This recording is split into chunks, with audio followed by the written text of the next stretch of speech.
नमस्कार विद्यार्थी मित्रांनो, सर्वांना गुड आफ्टरनून. चला, आलेत का सर्व? आले आपली 2 कामं करा. लिंक शेअर करा आणि लाईक करा. चला फास्ट मध्ये. भरपूर जण म्हणत होते सर PYQ स्टार्ट करा. तर बघा तुमच्यासाठीच खास आपण PYQ स्टार्ट केले. त्यामधील आपण जिल्हा बघणार आहोत आज अहमदनगर पोलीस शिपाई. 2024 ला पेपरमध्ये विचारलेल्या प्रश्नाचे विश्लेषण आपण बघणार आहोत. अहमदनगर जिल्ह्याचे गणिताचे प्रश्न बघणार आहोत ह्याच वर्षाचे. त्यामुळे संपूर्ण महाराष्ट्रामध्ये पोलीस भरती करणाऱ्या प्रत्येक विद्यार्थ्यांपर्यंत आपली लिंक शेअर झाली पाहिजे. चला फास्ट मध्ये, ज्यांनी लिंक शेअर केले नसेल, लाईक केलं नसेल, पटकन करून घ्यायचंय. विद्यार्थी संख्या 100, लाईक संख्या 100 झाली का लगेच आपण सुरुवात करणार आहोत. त्यामुळे पटापट लिंक शेअर करायची आणि लाईक करायची. चला फास्ट मध्ये. केले लिंक शेअर, लाईक केले? चला सुरुवात करूया. पहिला प्रश्न बघा, 2x बरोबर 3y बरोबर 4z तर x y z बरोबर किती? ऑप्शन बघा, 6 4 3, 2 3 4, 4 3 2 आणि 3 4 2. चला काय लिहायचं उत्तर? पटापट सगळ्यांनी कमेंट करायचं.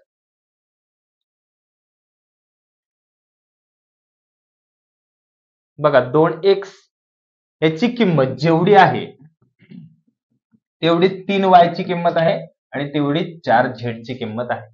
बरोबर चिन्हाचा अर्थ की त्याची डावी बाजू उजवी बाजू समान. आता इथं 2x ची जेवढी किंमत आहे तेवढीच 3y ची किंमत आहे आणि तेवढी 4z ची सुद्धा किंमत आहे. सगळ्यांची किंमत समान आहे. म्हणजेच 2 3 4 ने भाग जाणारे अशी लहानात लहान संख्या बघा, कोणतीही संख्या बघितली तरी चालेल. म्हणजे थोडक्यात काय काढायचं, इथं तुम्हाला लसावी काढायचा आहे. मग इथं लसावी किती येणार? 12. म्हणजेच 2x बरोबर 12. त्याचप्रमाणे 3y बरोबर सुद्धा असणार 12. त्याचप्रमाणे 4z बरोबर सुद्धा असणार 12. कारण सगळ्यांची किंमत कशी आहे? समान. कारण मध्ये बरोबर चिन्ह आहे. मग 2x बरोबर 12 असेल, मग x बरोबर काय येणार? 12 भागिले 2 बेसक 12. x बरोबर आलं 6. तर y बरोबर काय येणार? 12 भागिले 3 म्हणजे 3 चौक 12. y बरोबर किती येणार? 4. आणि z बरोबर काय येणार? 12 भागिले 4, 4 त्रिक 12. z ची किंमत किती आली? 3. म्हणजेच गुणोत्तर काय येणार? x y z चं 6 4 3. ऑप्शन नंबर ए बरोबर. ऑप्शन नंबर 1 बरोबर. कळलं? 2x 3y आणि 4z ह्याची किंमत 2 3 4 असं गुणोत्तर येणार नाही, तर गुणोत्तर काय येणार? 6 4 3. कळले? कारण त्या सर्वांची किंमत कशी आहे? समान आहे. इथं 12 घेतलं, तुम्ही 24 घेतलं, त्याला परत अतिसंक्षिप्त रूप दिलं तरी पण गुणोत्तर हेच येणार, 6 4 3. 12 घ्या, 24 घ्या, 48 घ्या, जे तुम्हाला योग्य वाटेल ते घ्या. परंतु अशी संख्या घ्यायची तर त्या संख्येला 2 ने 3 ने आणि 4 ने पण भाग गेला पाहिजे. मग अशी कोणतीही संख्या घ्या, त्यांचं गुणोत्तर शेवटी येणार 6 4 3. कळले सर्वांना? क्लिअर? जायचंय पुढच्या प्रश्नाकडे. पुढचा प्रश्न बघा, एक संख्या 45% ने वाढवली तेव्हा तिची किंमत 116 होते, तर ती संख्या कोणती? ऑप्शन बघा, 82, 80, 90 आणि 85. काय लिहायचं उत्तर? 116 ही किंमत किती टक्के आहे? 45% ने वाढवली म्हणजे ही किंमत आहे 145%. ती संख्या असणार 100%. मग 100% बरोबर किती? तिरकस गुणाकार 116 गुणिले 100 भागिले 145. भाग द्यायचा आता. 5 ने भाग द्या. 5 दुने 10, 4 उरले, 5 9 45, 5 दुने 10 0. आता 29 ने डायरेक्ट भाग द्यायचा आहे. 9चा पाडा बोलायचा आहे. 9 चौक 36 म्हणजे 29 चौक 116 आणि 20 चौक 80. म्हणजे ती संख्या कोणती असणार? तर ती संख्या असणार 80. ऑप्शन नंबर बी. ऑप्शन नंबर 2 बरोबर. आता 80 चे 45% वाढ करा. किती येणार? 116 येणार. ज्याला हे नाही समजलं तो ऑप्शन वरून पण जाऊ शकतो. ऑप्शन वरून कसं जाणार? प्रत्येक संख्या घ्यायला लागेल आणि प्रत्येक संख्या आता 80 उत्तर आहे. 80 चे 45% काढले. शून्य गेला 5 दुणे 10, 5 9 45, बेक बे बेचोक 8, 9 चोक 36. म्हणजे 36 ने काय झालेली आहे इथं वाढ झालेली आहे. ही वाढ होऊन 116 आलं तर आपण जी संख्या घेतली ती बरोबर. यांची बेरीज केली 8 आणि 3 11 आली 116. 80 ही संख्या 45% ने वाढली तेव्हा किती येते 116. म्हणून ती संख्या कोणती असणार 80. कळले सर्वांना आता क्लिअर.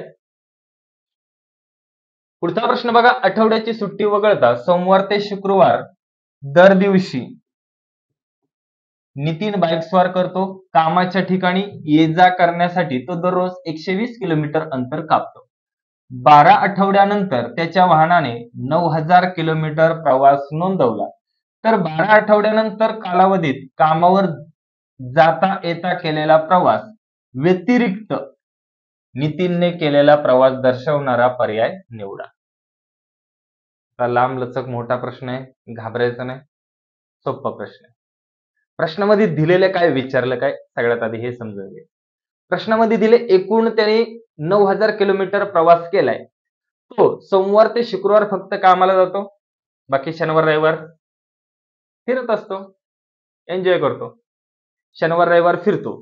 तर त्यांनी काय सांगितलंय असं 12 आठवड्यात त्यांनी 9000 किलोमीटर अंतर कापलेलं आहे. तर 12 आठवड्यानंतर कामावर येण्या जाण्याचा प्रवास सोडून बाकी किती किलोमीटर गाडी त्यांनी चालवली. मग कामावर ये जा करण्यासाठी दररोज तो 120 किलोमीटर अंतर जातो. असा तो 12 आठवडे अंतर कापते. 12 आठवडे. पण सोमवार ते शुक्रवार म्हणजे किती दिवस? 1 2 सोमवार, मंगळवार, बुधवार, गुरुवार, शुक्रवार 5 दिवस. एका हप्त्याचे 5 दिवस असे तो 12 आठवडे काय करतो कामावर ये जा करतो. म्हणजेच 12 25 60. 60 दिवस तो गाडी चालवते कामावर ये जा करण्यासाठी. प्रत्येक दिवशी किती किलोमीटर अंतर जातो? 120.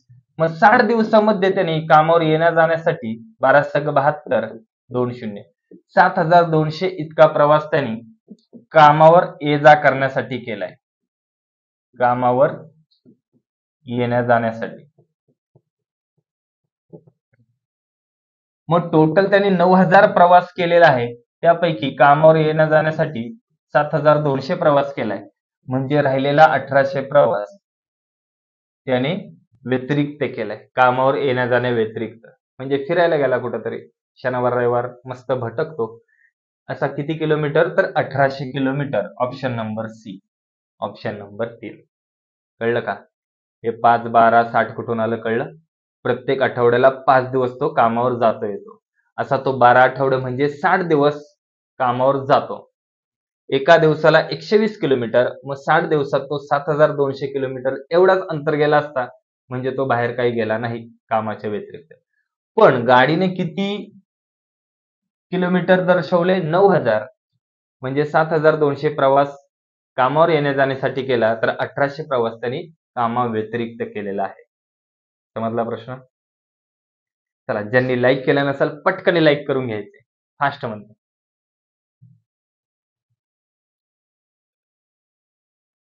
पुढचा प्रश्न बघा. एस बी बरोबर 3/4 आणि बी सी बरोबर 5/6 तर एस सी बरोबर किती? गुणोत्तर प्रमाण या टॉपिक मधला प्रश्न आहे. ऑप्शन बघा 5/8, 1/2, 3/8 आणि 5/9. हे प्रश्न आपल्या बॅच मध्ये जसेच्या तसेच आहेत. बॅच मधले प्रश्न ह्या पेपर मध्ये बघा हा प्रश्न आला होता. बॅच मध्ये हा प्रश्न घेतलेला जसाच्या तसा ऑप्शन सहित आलेला आहे. आणि हा सुद्धा प्रश्न बॅच मध्ये घेतला होता जसाच्या तसाच आलेला आहे. म्हणून सांगतो बॅच लावली तर नक्कीच तुमचा फायदा होऊन जाईल. चला, काय लिहायचं उत्तर? ऑप्शन नंबर 1 2 3 की 4? बघा, ए आहे, बी आहे, सी आहे. ए आणि बी चं गुणोत्तर 3/4, बी आणि सी चं गुणोत्तर 5/6. जिथं काहीच नाही ना तिथं रिकामी जागी भरायची, तीच संख्या रिपीट लिहायची. याच्या पुढं काहीच नाही मग हीच संख्या लिहायची, ह्याच्या पुढे काहीच नाही, मग हीच संख्या लिहायची. आता करायचा गुणाकार. 3 5 15 आणि 4 6 24. आपल्याला फक्त ए आणि सी चंच गुणोत्तर विचारले म्हणून त्या दोघांचाच गुणाकार केला. किती आलं गुणोत्तर? 15 24. आता ह्याला अतिसंक्षिप्त रूप करायचंय, म्हणजे एकाच संख्येने ह्या दोघांनाही भाग जात असेल तरच भाग द्यायचा. मग 3 जातो भाग, 3 5 15 आणि 3 8 24. म्हणजे गुणोत्तर काय येणार इथं? एससी चं 5 8. एससी चं गुणोत्तर काय येणार? 5 8. Option number A, option number 1 बरोबर. कळले सर्वांना? क्लिअर? पुढचा प्रश्न बघण्याआधी पोलीस भरती 2025 साठी आपली विजेता बॅच चालू झालेली आहे. ज्याला ऍडमिशन घ्यायचं असेल घेऊ शकता. ती बॅच 2500 रुपयाची आहे. सध्या काही ऑफर चालू असेल आपल्या ऑफिस नंबरला कॉल करा 8233 000737. जी पण काय ऑफर चालू असेल तुम्हाला भेटून जाईल. या बॅच मध्ये दररोज 4 तास लाईव्ह लेक्चर होतात. रेकॉर्डेड लेक्चर 1 वर्षापर्यंत तुम्ही कितीही वेळा बघू शकता. टॉपिक नुसार पीडीएफ भेटतात तुम्हाला. सर्व विषयांचे 2-2 ई बुक भेटतात. प्लस चालू घडामोडीचे सुद्धा मासिक भेटून जातात. त्याचबरोबर मॉक टेस्ट होते आणि डाऊट सेशन सुद्धा होतं आपलं. हे सगळं तुम्हाला एका बॅच मध्येच भेटतं. तर ज्यालाही पाहिजे असेल घेऊ शकता, नक्कीच फायदा होऊन जाईल. पुढचा प्रश्न बघा, खालीलपैकी सर्वात मोठी संख्या कोणती? 13/21, 11/17, 9/13 आणि 7/11. ऑप्शन बघा, 13/21, 11/17, 9/13, 7/11. सगळ्यात मोठी संख्या कोणती? सोडवा. काय लिहायचं उत्तर? तुम्हाला मोठी संख्या काढायची असेल, आता इथं तुम्ही 21 ने 13 ला भाग देणार, 17 ने 11 ला, 13 ने 9 ला, 11 ने 7 ला. जास्त वेळ लागेल. भागाकारापेक्षा तुम्हाला गुणाकार सोपा वाटेल. कोणतेही 2 अपूर्णांक घ्यायचे, तुलना करायची. पहिली बेसिक पद्धत सांगतो. चला, पहिला अपूर्णांक 13/21 घेतला. पुढचा अपूर्णांक 11/17. काय करायचं इथं? तिरकस गुणाकार. या दोघांचा गुणाकार करून इथं वरती लिहायचा, ह्या दोघांचा गुणाकार करून इथं वरती. 17 त्रिक 51, 5 सच्चे 17 1 17, 17 3 20, 20 आणि 2 22. किती आलं? 221. इकडं तिरकस गुणाकार 11 1 11, 11 2 22 आणि 1 23. किती आलं? 231. म्हणजे हा अपूर्णांक लहान. ज्याचा गुणाकार मोठा तो अपूर्णांक मोठा. आपल्याला शोधायचा आहे मोठा. मग लहानला कट करायचं, पुढे चालायचं. मग 11/17 पुढचा अपूर्णांक आहे 9/13. तिरकस गुणाकार 13 गुणिले 11, 11 त्रिक 33, 11 1 11 आणि 3 14, 143. इकडे तिरकस गुणाकार 17 9 किती? 7 9 63, 9 1 9, 9 6 15. किती आलं? 153. म्हणजे हा अपूर्णांक लहान, हा मोठा. मग आता शेवटचा अपूर्णांक राहिलाय 9/13 आणि शेवटचा आहे 7/11. तिरकस गुणाकार 11 9 99 आणि 13 7 91. मोठा अपूर्णांक कोणता आहे? 9/13. कोणाचा गुणाकार मोठा आहे? 99. म्हणजेच 9/13 हा सगळ्यात मोठा अपूर्णांक आहे. कळले सर्वांना? हा सगळ्यात मोठा अपूर्णांक आहे. क्लिअर का?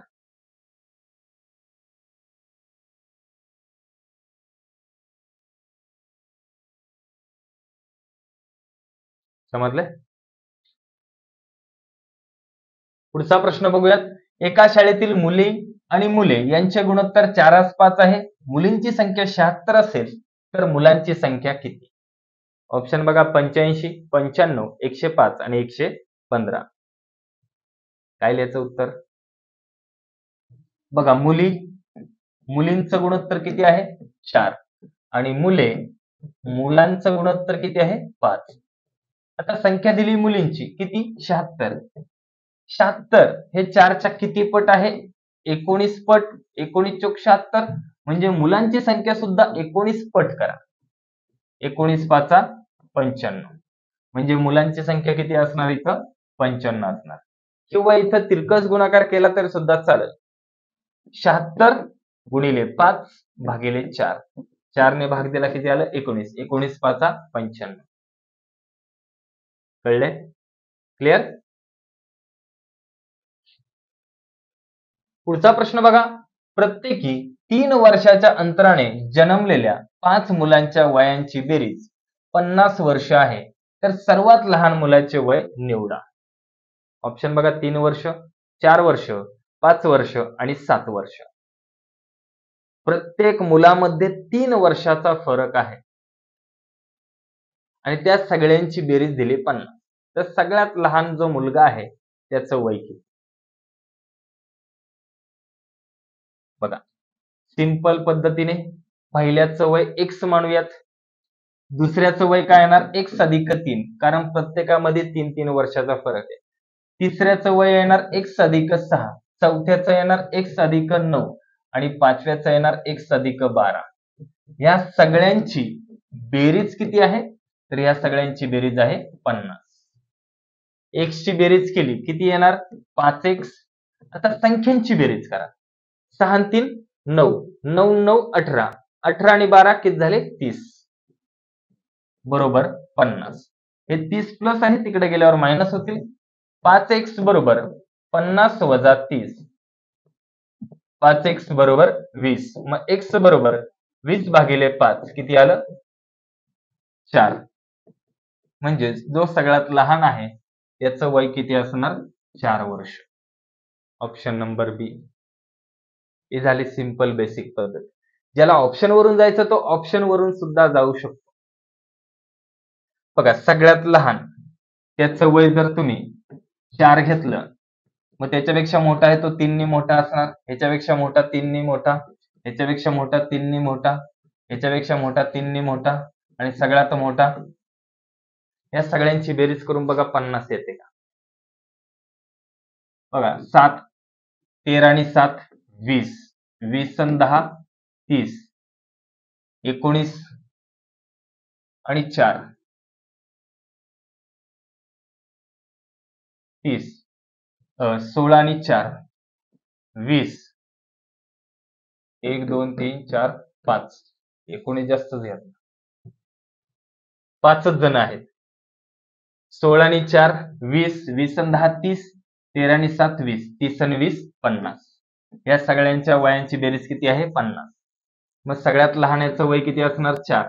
आता जर सगळ्यात मोठ्याचं वय विचारलं तर किती असणार? 16 असणार, कारण 5च भाऊ आहेत आणि प्रत्येकामध्ये 3-3 वर्षाचा फरक आहे. कळलं? ऑप्शन वरून तुम्ही असं जाऊ शकता. किंवा मग आपली सिंपल बेसिक पद्धत, पहिल्याचं वय माहिती नाही, x घेतलं, पुढचा असणार x अधिक 3, त्याच्या पुढचा x अधिक 6, त्याच्या पुढचा x अधिक 9, त्याच्या पुढचा x अधिक 12. कळले? ह्या पद्धतीने पण जाऊ शकता. क्लिअर?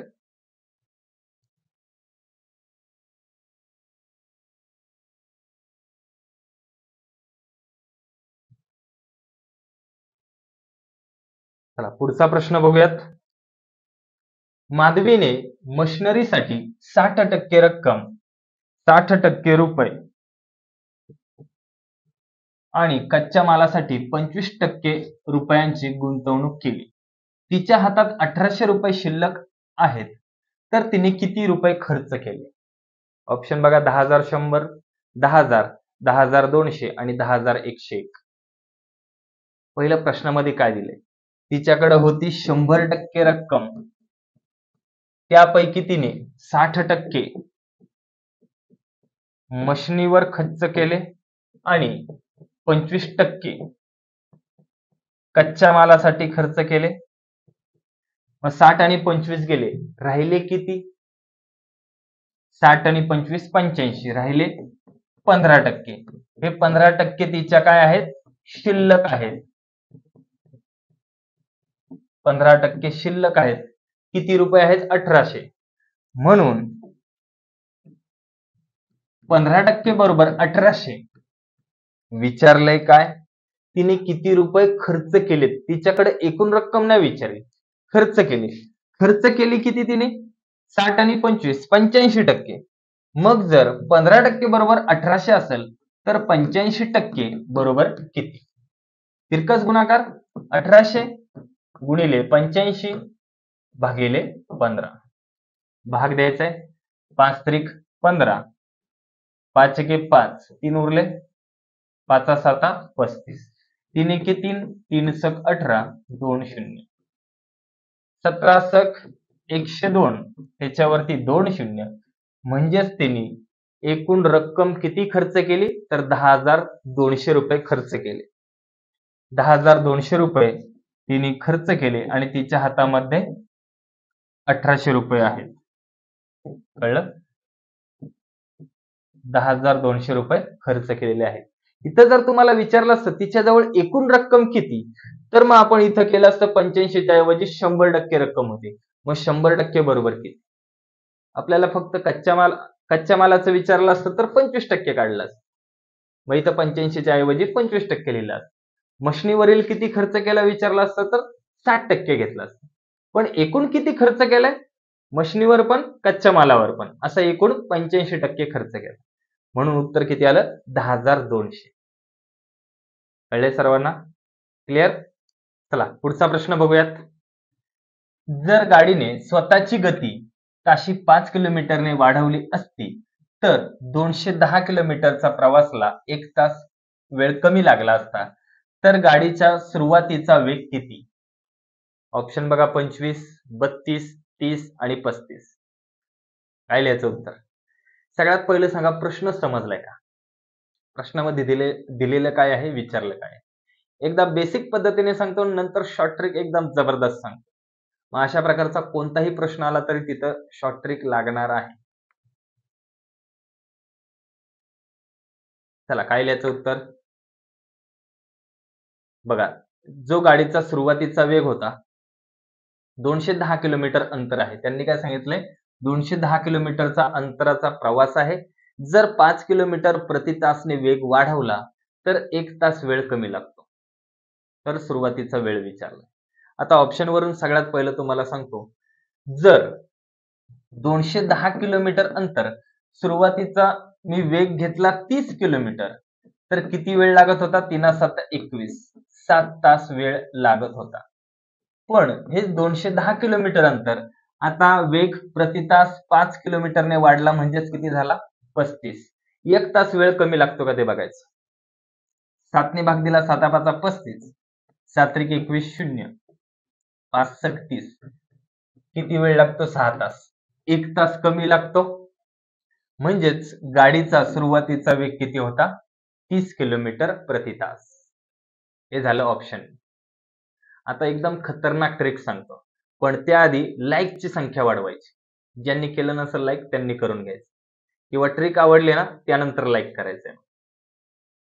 जर प्रश्न असा आला 5 किलोमीटरने वेग वाढवला, 10 किलोमीटरने वेग वाढवला, एवढं अंतर जाण्यासाठी 1 तासाचा फरक असेल, अशा गणितामध्ये जेवढा पण प्रवास आहे, आता इथलं बघा 210 किलोमीटर प्रवास कितीने वेग वाढवलाय? 5 ने.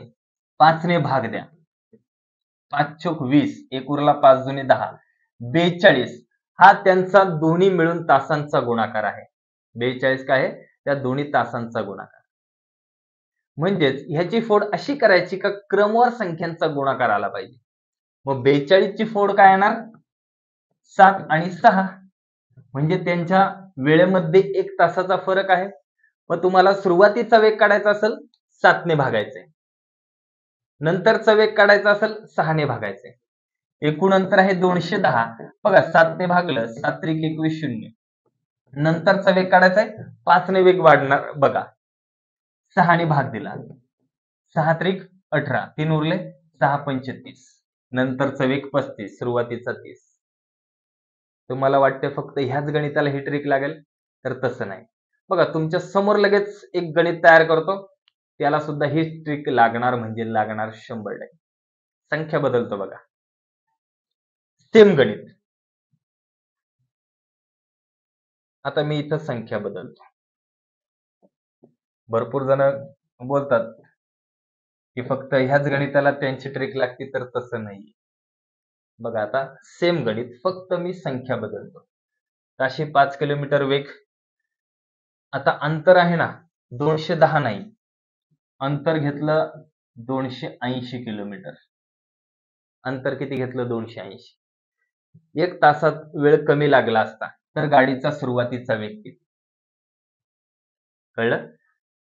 पहिला जो गाडीचा वेग होता तो ताशी 5 किलोमीटरने वाढवला तर 280 किलोमीटर अंतर जाण्यास 1 तास वेळ कमी लागतो. तर गाडीचा सुरुवातीचा वेग किती? आपली ट्रिक किती? 280 कितीने वाढवली? 5 ने. 5 ने भाग दिला. 5 5 25 किती उरले? 3. 5 36 56. ह्या दोन क्रमवार संख्यांचा गुणाकार. कोणत्या संख्या? 7 आणि 8. 8 7 56. एका तासाचा फरक आहे. सुरुवातीचा वेग काढायचा असेल तर मोठ्या संख्येने भागायचं. नंतरचा वेग काढायचा असेल तर लहान संख्येने भागायचं. मोठी संख्या कोणती आहे? 8. मग 280 भागिले करणार 8. 8 त्रिक 24. किती उरले? 4. आणि 8 45. किती आलं? 35. सुरुवातीचा वेग किती होणार? 35. कळले? नंतरचा वेग काढायचा असेल 280 भागिले करणार 7. 7 चोक 28 आणि 0. बघा 5 किलोमीटर प्रति तास वेग वाढवला आणि वेळेमध्ये सुद्धा एका तासाचा फरक आहे. 280 किलोमीटर 35च्या स्पीडने गेली, 8 तास लागणार. 280 किलोमीटर 40च्या स्पीडने गेली, 7 तास लागणार. बसली का ट्रिक बरोबर? जर अशा गणितामध्ये एका तासाचा फरक असेल, जितकं किलोमीटरने वाढवला असेल त्याला भाग द्यायचा. जे पण भागाकार येईल तो दोन क्रमवार संख्यांचा गुणाकार घ्यायचा. मोठ्या संख्येने ह्याला भाग दिलं तुम्हाला सुरुवातीचा वेग भेटेल, लहान संख्येने भाग दिलं नंतरचा वेग भेटेल. कशी वाटली ट्रिक? आवडली ना? चला, आवडली असेल तर लाईक करून घ्यायचं फास्ट मध्ये, ज्यांनी केलं नसेल त्यांनी. किंवा मग बेसिक पद्धतीने जायचं, तुम्ही असंही जाऊ शकता. प्रत्येक ऑप्शन घ्यायचा, भाग द्यायचं, बघायचं एका तासाचा फरक येतोय का. हे 4 ऑप्शन 4 वेळा घेण्यापेक्षा ही पद्धत एकदम बेस्ट राहील. बघा, तुम्ही कोणतंही घ्या, इथं वेग वाढवा, अंतर वाढवा, 1 तासाचा फरक भेटून जाईल उत्तर. कन्फर्म. क्लिअर? चला, पुढचा प्रश्न बघण्याआधी पोलीस भरती 2025 साठी आपली विजेता बॅच आहे त्या बॅचची फी सध्या 1200 रुपये आहे. 1200 रुपयामध्ये तुम्हाला संपूर्ण बॅच भेटेल. वन टाइम भरायचे ते, प्रत्येक महिन्याला नाही. 1200 रुपये वन टाइम. त्यामध्ये तुम्हाला 3 ते 4 महिने लाईव्ह लेक्चर भेटणार. रेकॉर्डेड लेक्चर तुम्ही वर्षभर कितीही वेळा बघू शकता. प्रत्येक विषयाचे 2-2 ई बुक भेटणार तुम्हाला. डाऊट सेशन होतं आपल्याकडे, मॉक टेस्ट भेटतात. सर्व काही एका बॅच मध्ये. ज्याला संपूर्ण बॅच नाही घ्यायची, फक्त गणिताचं घ्यायचंय तर गणिताचा विषय पण घेऊ शकता. 399 मध्ये भेटून जाईल. यामध्ये फक्त तुम्हाला गणिताचे live lecture plus recorded lecture भेटून जातील. लाईव्ह लेक्चर 3 ते 4 महिने, रेकॉर्डेड लेक्चर वर्षभर कितीही वेळा बघू शकता. कळले? ज्याला घ्यायचं असेल घेऊ शकता, नक्कीच फायदा होऊन जाईल. पुढचा प्रश्न बघा. पिशवीत फक्त एक रंगी असणारे 4 भिन्न रंगाचे चेंडू आहेत. नेमके 12 वगळून सर्व चेंडू निळे आहेत. नेमके 21 वगळून सर्व चेंडू पिवळे आहेत. नेमके 20 वगळून सर्व चेंडू लाल आहेत. नेमके 19 वगळून सर्व चेंडू हिरवे आहेत. तर पिशवीत एकूण चेंडू किती आहेत? ऑप्शन बघा, 72, 24, 48 आणि 36. अशा प्रकारचा प्रश्न आला आपल्या बॅच मध्ये घेतले. 3 प्रकार, 4 प्रकार, 5 प्रकारपर्यंत घेतले. जेवढेही प्रकार असेल त्याच्यातून एक वजा करायचा, यांच्या एकूण बेरजेला भाग द्यायचं, म्हणजे तुम्हाला एकूण संख्या भेटून जाते.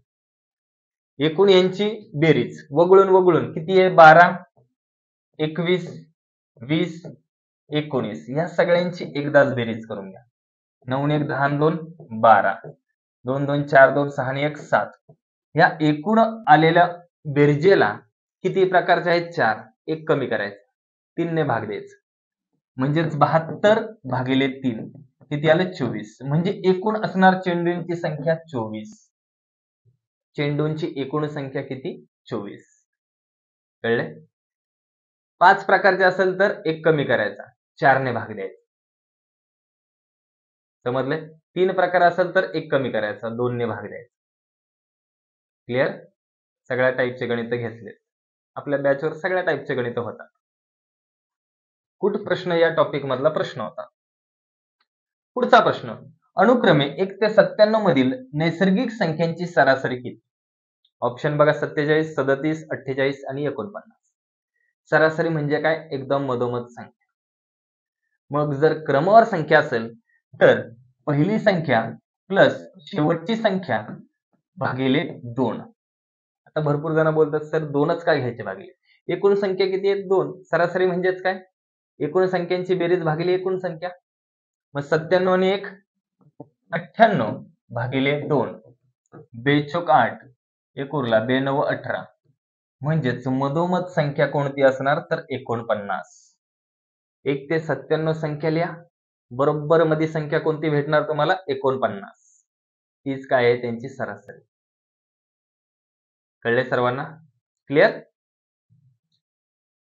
पुढचा प्रश्न बघा, 250 मीटर लांबीची रेल्वे गाडी 445 किलोमीटर वेगाने धावते, तर 250 मीटर लांबीचा प्लॅटफॉर्म ओलांडण्यास किती वेळ लागेल? ऑप्शन बघा, 36 सेकंद, 40 सेकंद, 50 सेकंद आणि 45 सेकंद. वेळ काढायचा वेळ तुम्हाला. किती लिहायचं उत्तर? सगळ्यांनी पटापट कमेंट करायचं. रेल्वे टॉपिक मधला प्रश्न आहे.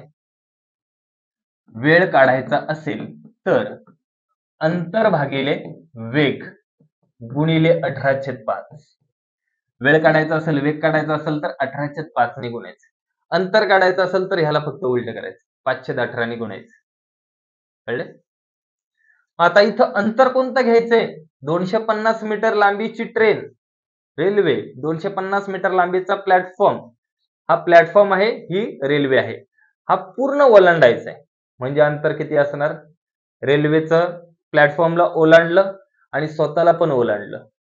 किती अंतर असणार? एकूण अंतर 250 आणि 250 500 मीटर असणार एकूण अंतर. कारण आपल्याला वेळ कोणता काढायचा? प्लॅटफॉर्म ओलांडल्यानंतरचा. वेग किती आहे? 45 गुणिले 18/5.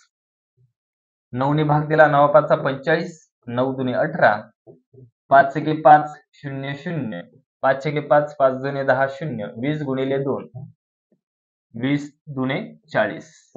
वेळ नेहमी सेकंदामध्ये येणार. किती आलं? 40 सेकंद. ऑप्शन नंबर बी, ऑप्शन नंबर 2. सगळ्यांचं चालय बरोबर. हुशार झालेत सगळे आता. क्लिअर? पुढचा प्रश्न बघा, एका रकमेचे 2 वर्षाचे सरळ व्याज व चक्रवाढ व्याज अनुक्रमे 1800 व 1890 आहेत, तर ती रक्कम दर साल दर शेकडा किती व्याजदराने ठेवली होती? ऑप्शन बघा, 10%, 9, 12% आणि 15%. सोडवा. अशा प्रकारचं कोणतंही गणित आलं, 2 वर्षाचं सांगते, 2 वर्ष सरळ व्याज आणि चक्रवाढ व्याज मधला फरक, अशा प्रकारचं आलं आणि जर तुम्हाला दर काढायचा असेल तर काय करायचं? चक्रवाढ व्याज कधी पण जास्तच असणार सरळ व्याजापेक्षा. यांच्या दोघातला घ्यायचा फरक, किती आला? 90. तो फरक गुणिले 100 भागिले काय घ्यायचं? 2 वर्षाचं सरळ व्याज आहे ना, ते एका वर्षाचं घ्यायचं. 2 वर्षाचं 1800 आहे, एका वर्षाचं किती असणार? 900. हे काय करायचं? भाग द्यायचा. बघा, 2 शून्य गेले, 2 शून्य गेले, 9 एके 9, किती उरलं? 10. म्हणजे व्याजाचा दर किती असणार? 10%. Option number A. व्याजाचा दर किती असणार? 10%. कळले का सगळ्यांना? क्लिअर? जर तुम्हाला रक्कम काढायची असेल तर काय करायचंय? 10% किती आहे? 900 रुपये. बघा, आता रक्कम काढायची असेल, 10% किती आहे? 900 रुपये. मग ती रक्कम 100% बरोबर किती? तिरकस गुणाकार, 900 गुणिले 100 भागिले 10. शून्य गेला, शून्य गेला, 900 गुणिले 10 किती आलं? 9000. म्हणजे ती मुद्दल किती असणार? 9000 रुपये. पाहिजे तर आता तुम्हाला दाखवतो बघा. आता इकडे काढू आपण सरळ व्याज. इकडं काढू चक्रवाढ व्याज. बघा, मुद्दल आहे 9,000, दर आहे तिथं 10%, 2 वर्षाचं सरळ व्याज. 2 शून्य गेले, 2 शून्य गेले, 900 गुणिले 2 1800 आलं सरळ व्याज 1800. प्रश्नामध्ये सांगितल्याप्रमाणे आता चक्रवाढ व्याज काढूया. 9,000चे 110%, 110%, एक 2 शून्य गेले, 2 शून्य गेले, हे 2 शून्य गेले, हे 2 शून्य गेले. आता इथं काय करायचं? गुणाकार. 11 गुणिले 11 121 गुणिले 90, शून्य घेतला, 9 एके 9, 9 दुने 18, 9 एके 9 आणि 1 10. किती आलं? 10,890. याच्यातून मुद्दल वजा केली 9,000, किती आली रक्कम? 1890. ही काय आहे? चक्रवाढ व्याज. मग सरळ व्याज 1800, चक्रवाढ व्याज 1890 असेल तर दर असणार 10% आणि रक्कम असणार, मुद्दल असणार 9,000 रुपये. समजलं आता सगळ्यांना? क्लिअर? मग 2 वर्षाचं तुम्हाला सरळ व्याज आणि चक्रवाढ व्याज मधला फरक दिला असेल किंवा तुम्हाला रक्कम दिली असेल तर व्याज गुणिले यांच्यातला जो फरक असेल तो फरक गुणिले 100 भागिले 1 वर्षाचं घ्यायचं सरळ व्याज, म्हणजे तुम्हाला लगेच दर भेटून जाईल. कळले सर्वांना? क्लिअर? ज्यांनी आतापर्यंत टिक्कर मराठी ऍप डाउनलोड केलं नसेल त्यांनी करून घ्या. आपले युट्यूबचे जेवढे लेक्चर होतात त्या सर्वांचे फ्री मध्ये पीडीएफ तुम्हाला फ्री कोर्स या ऑप्शन मध्ये भेटून जाईल. आणि ज्यांनी आतापर्यंत टेलिग्राम चॅनलला जॉईन केलं नसेल करून घ्या, तिथं तुम्हाला सर्व अपडेट भेटून जातील एकाच ठिकाणी. असेच नवीन नवीन व्हिडिओ पाहण्यासाठी चॅनलवर नवीन असाल तर सबस्क्राईब करायचे. पोलीस भरती करणाऱ्या प्रत्येक विद्यार्थ्यांपर्यंत आपला लिंक शेअर करायची आणि जाता आता ज्यांनी लाईक केलं नसेल लाईक करून जायचं. कसं वाटलं लेक्चर? कशी वाटली शिकवण्याची पद्धत? सगळ्यांनी दणादण कमेंट करायचं. रप्पा रप्पा. चला मग आज आपण इथेच थांबूया. भेटूया नवीन पुढच्या PYQ मध्ये. तोपर्यंत सगळ्यांना बाय बाय, टेक केअर आणि ऑल द बेस्ट.